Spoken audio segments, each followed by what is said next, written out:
Hello लोगोफोर, नोंथाङाबो फेसबुकआव खामानि मावोब्ला नोंथांनि बेंक एकाउन्टखौ साबमिट खालामनायनि अपसन फैबायब्ला कन्टेन्ट मनेटाइजेसन मोनदों मोनाखै बे उननि बाथ्रा।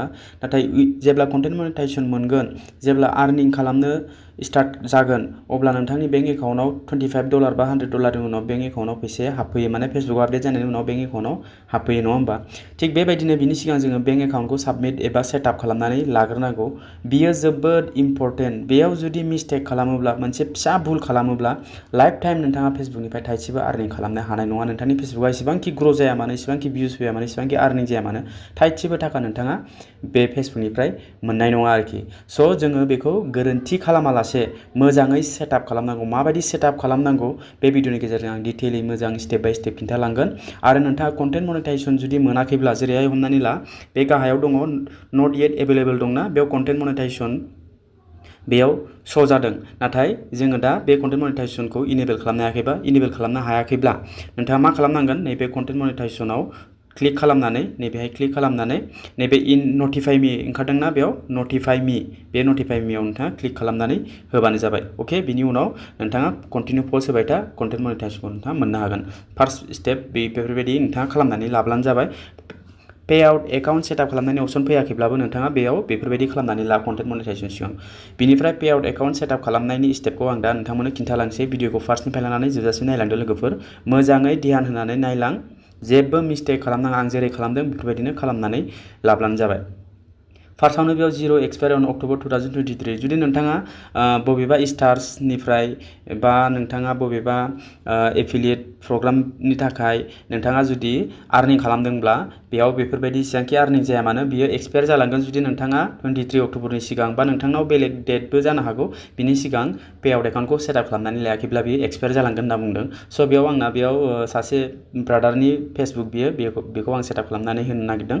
स' बेयाव 0 एक्सपायार अन अक्ट'बर 2023 बेफोरबायदि ओंखारदों। दानिया बियो जेबो नङा, नाथाय आं दा बेखौ सेटआप खालामनोसै। अके, नेक्स्ट टाइम बेफोरबायदि जेबो एक्सपायारनि अपसन नटिफिकेसन फैनाय नङा आरोखि। स' जोङो दा मा खालामनांगोन? बेयाव सेटआपनि अपसन दंना, बे सेटआपनि अपसनाव क्लिक खालामगोन। अके, दानिया बेफोरबायदि सेटआपनि अपसन फैबाय। बेयाव मोजां गोसो होनानै खोनासं। बेयाव नोंथांमोना मा फिलआप खालामनांगोन, बेयाव नोंथाङा जेबो मिस खालामनो मोननाय नङा, जेबो मिस्टेक खालामनो मोननाय नङा। फार्स्टआवनो दङ लिगेल फार्स्ट नेम। बेयाव नोंथांनि फार्स्ट नेमखौ होनांगौ दै। फेसबुकनि नामा जेखियानो जायाथों मानो फेसबुकनि नामखौ होना नोंथांनि आधार कार्डआव थानाय नोंथांनि रियेल लिगेल नामखौ नोंथाङा बेयाव होनांगोन। अके, बेयाव फार्स्ट नेमखौ होनांगोन। बिनिफ्राय मिडिल नेम दङब्ला मिडिल नेम होनांगोन। बियो गैयाब्ला लास्ट नेम माने टाइटेल, गावनि टाइटेलखौ बेयाव गाहायाव लास्ट नेमाव होनांगोन आरोखि। बिनिफ्राय डेट अफ बार्थखौ होनांगोन। रियेल डेट अफ बार्थ नोंथांनि पेन कार्डआव जि दङ, आधार कार्डआव जि दङ, बियो मेट्स जानांगोन। बिनिफ्राय बेयाव डेट अफ बार्थखौ होनांगोन दे। बिनिफ्राय नोंथांनि प्राइमारि एड्रेसखौ नोंथाङा बेयाव होनांगोन आरोखि। नोंथांनि आधार कार्डआव मा एड्रेस दङ बेखौ नोंथाङा बेयाव प्राइमारि एड्रेसाव होबानो जाबाय। बिनिफ्राय सिटिखौ मिथिखायो दे, नोंथाङा बबे सिटिनि, बेयाव सिटिखौ होबानो जाबाय। ओमफ्राय स्टेटखौ होबानो जाबाय। नोंथाङा आसामनिबा आसामनि बेफोरबायदि स्टेटखौ होनांगोन आरोखि। ओमफ्राय जिप कड होनना दङ, जिप पस्टेल कड, बेयाव पिन नाम्बारखौ बेयाव होनांगोन। बेनिफ्राय फन नाम्बारखौ, नोंथांनि फन नाम्बार, मबाइल नाम्बारखौ बेयाव होनांगोन। ओमफ्राय इमेल आइडि होनांगोन गाहायाव, बेयाव इमेल आइडि। ओमफ्राय पार्मानेन्ट एकाउन्ट नाम्बार, पेन कार्डनि नाम्बारखौबो नैबेहाय होनांगोन। ओमफ्राय BAT GST रेजिस्ट्रेसन नाम्बारखौ बेखौ जेबो होनाङा। बेखौ होआलासिनो नैबे टिक मार्क दंना, बे टिक मार्कआव क्लिक खालामनानै नेक्स्टआव क्लिक खालामनो होनांगोन। स' आं बेखौ फिलआप खालामनि। अके, फार्स्टआवनो खनसे खिन्थाबावनि। फार्स्ट नेम नोंथांनि, बेनिफ्राय नोंथांनि टाइटेल, बेनिफ्राय डेट अफ बार्थ, ओमफ्राय नोंथांनि प्राइमारि एड्रेस, सिटि, स्टेट, ओमफ्राय pin code, phone number, email address, ओमफ्राय पेन कार्ड नाम्बारखौ बेयाव होनांगोन दे। बेखौ गोसोआव ला। बे स्टेपखौ नोंथाङा मोजाङै माव। आरो नेक्स्ट स्टेप दंबावो नोंथांमोना, आरो बिनिफ्राय इम्परटेन्ट आरो मोनसे दंबावो, बेखौबो नोंथाङा जेबो मिस्टेक खालामनो मोननाय नङा। स' आं बेखौ फिलआप खालामना लाग्रोनि। लोगोफोर, आं बे बक्सफोरखौ फिलआप खालामजोब्बाय। बेनिफ्राय नेक्स्टआव क्लिक खालामगोन। नैबे टिक मार्क दंना, बेयाव टिक मार्क होनानै नेक्स्टआव क्लिक खालामगोन दानिया।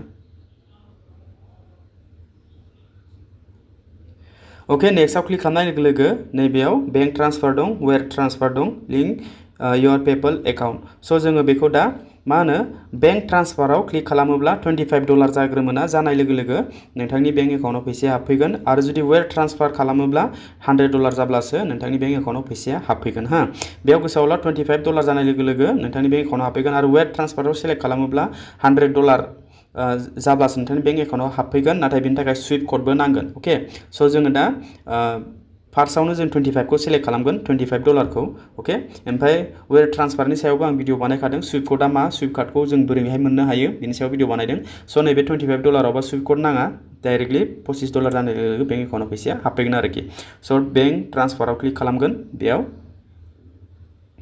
क्लिक खालामनाय लोगो लोगो नैबे गाहायाव बेफोरबायदि फैबाय बेंक एकाउन्ट कारेन्सि बेयाव INR थानो हो ओमफ्राय फार्स्ट नेम ओमफ्राय लास्ट नेम बेयाव फैबाय ओमफ्राय दानिया नैबे गाहायाव IFSC क'ड आरो एकाउन्ट नाम्बारखौ होनांगोन अके IFSC क'ड आरो एकाउन्ट नाम्बारखौ होब्लानो जाबाय स' आं बेखौ फिलआप खालामनि IFSC क'ड आरो एकाउन्ट नाम्बारखौ बेयाव होनि स' लोगोफोर बेयाव IFSC क'डखौ जों एकाउन्ट नाम्बारखौ जों बेयाव होबाय बिनिफ्राय लिंक पेआउट मेथडआव क्लिक खालामनांगोन अके लिंक पेआउट मेथड बेयाव क्लिक खालामबाय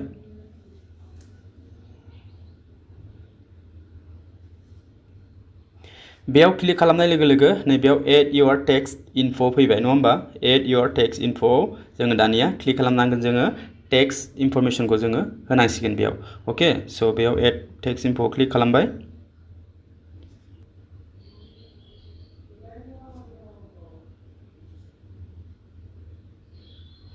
बेफोरबायदि क्लिक खालामनायनि उनाव दानियाबा नैबेयाव जोङो फार्स्टआवनो मा खालामनांगोन न'खौ सेलेक्ट खालामनांगोन हा U R A US citizen नोंथाङा जुदि US नि सिटिजेन नङाबा बेयाव न'खौ क्लिक खालामनांगोन न'आव क्लिक खालामनानै गाहायनिखौबो न'आव क्लिक खालामनांगोन ओमफ्राय नेक्स्टआव क्लिक खालामनांगोन ओमफ्राय नेक्स्टआव क्लिक खालामनानै नैबेयाव सेलेक्ट वान काउन्ट्रि अफ सिटिजेनशिप जोङो काउन्ट्रिखौ मा खालामनांगोन बेयाव सेलेक्ट खालामनांगोन इन्डिया नङा होमबा स' जोङो इन्डियानिबा इन्डिया जोङो बेयाव सेलेक्ट खालामनांगोन इन्डिया सेलेक्ट खालामबाय बेनिफ्राय नैबेयाव दङ नेक्स्टआव क्लिक खालामनांगोन अके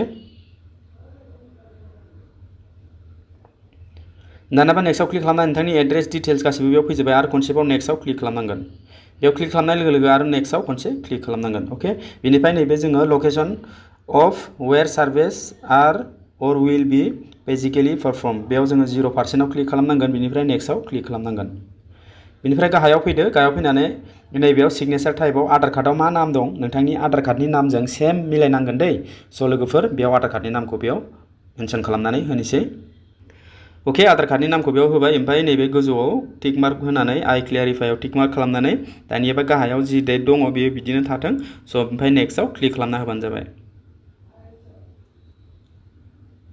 ओमफ्राय बेफोरबायदि फैबाय बेफोरबायदि फैनायनि उनाव गाहायाव नैबेयाव साबमिट फर्मआव क्लिक खालामना होनांगोन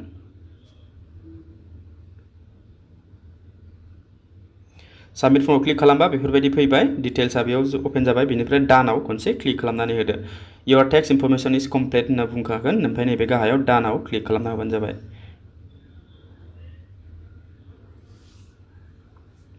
डानआव क्लिक खालामना होनायनि उनाव बेफोरबायदि फैबाय आं खनसे रिफ्रेश खालामनि